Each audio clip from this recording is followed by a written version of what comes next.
For some kids, school comes easy.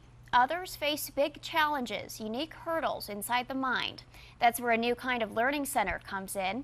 Here's our special report, A Lesson in Learning. Okay, now put your head down. There we go, and now rock up.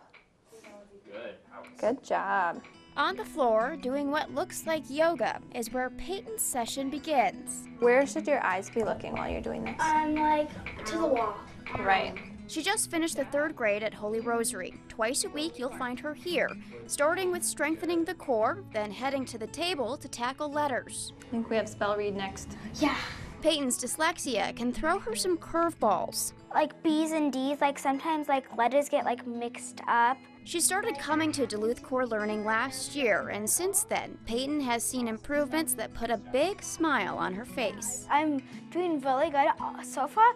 In my report card, I have A's and B's. And a recent milestone, the ABCs, but backwards. CYXWVUTS RQPON MLKJIH GFEDCVA.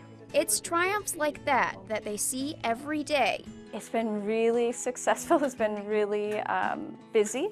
So successful, in fact, that director Carolyn Haney opened a 2nd location this spring, just 2 years after opening the 1st. That. And what's the letter that says D. Okay, And with so school B. out for the summer, lessons are ramping up. A quick glance around, you'll see it's not your conventional classroom. Students don headphones, speak into microphones.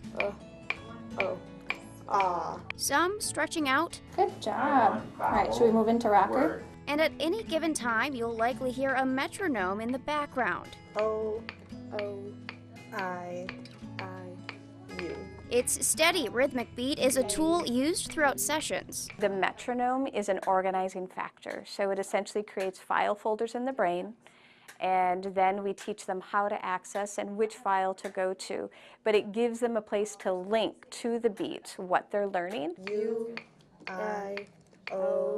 The program's quick growth may be because there's not much else like it. Carolyn, a former public school counselor and teacher, saw a need and took action. When someone is struggling at school and they fall in this kind of no man's land, this gap area where they aren't low enough necessarily for special ed, but they're also not close enough to the benchmarks. With a master's in educational psychology, she says that we now know more about the brain, and we're learning more about how we learn. It used to be the idea was that you're born and your brain is what it is and you deal with it, you accept it. And so now we know the brain is plastic and that it can change and grow, and so we can get past some of those barriers. Let's do that bear crawl. They develop underlying skills needed to sit in a classroom. Some of what we work with has to do with dyslexia, ADHD, memory issues. Skills like attention and memory. Lots of processing. We get a lot of auditory processing issues. Help processing sounds is part of what brings 11-year-old Chris here 3 times a week. Where we practice sound and do exercises to make my core strong. So for him with auditory processing issues, it's really, really difficult for him to hear all those sounds and put them together. And so that's what we're really working on. He works with Micah Schwecke, a UMD junior trained as a cognitive skills clinician. Loits. Noit. I'm going to have you blend these sounds together. Oh no. Oh no, here it comes. My teeth doesn't. And part of Chris's smile is because it's a little quieter here than school, making it easier to relax and concentrate. There's a lot of talking in my school, and I cannot really pay attention that much. Oi. Joy. And focus is something we noticed all around us. Focus, despite chattering in the background, metronomes keeping beat, and in this case, a camera up close and personal. There's always something else happening, and so we work a lot on attention and focus. It's multitasking to the extreme, and it appears I could use some practice. You're going everywhere, you go every other beat. So you can walk just forward and backwards, but on beat, you're going to answer. Ahead of me, a poster board full of Uno cards. First, I read the colors. Red, yellow, green. Numbers next, and then a little math is added to the equation. Oh my gosh, okay. Woo!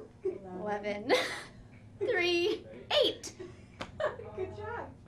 It's a complicated task. So you're listening to a beat, as well as you're trying to keep your brain focused on your task, as well as you're having to switch tasks. All new to me, but for these kids, it's just another day of growth. Good, those were the sounds.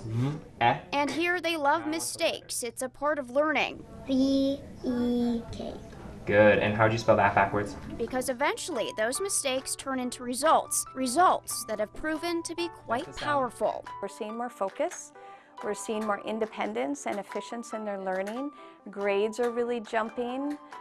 We're seeing them be able to feel confident. Those skills are long-lasting and life-changing, making the classroom no longer a place where some kids struggle and fall short, but a place to thrive and flourish. When I come here, it's like a special kind of place to help me. The Duluth Core is right now full of kids. Carolyn says they take all ages. Their oldest student was 75. If you're interested in learning more about what they do, an informational session is coming up. Those details are at WDIO.com.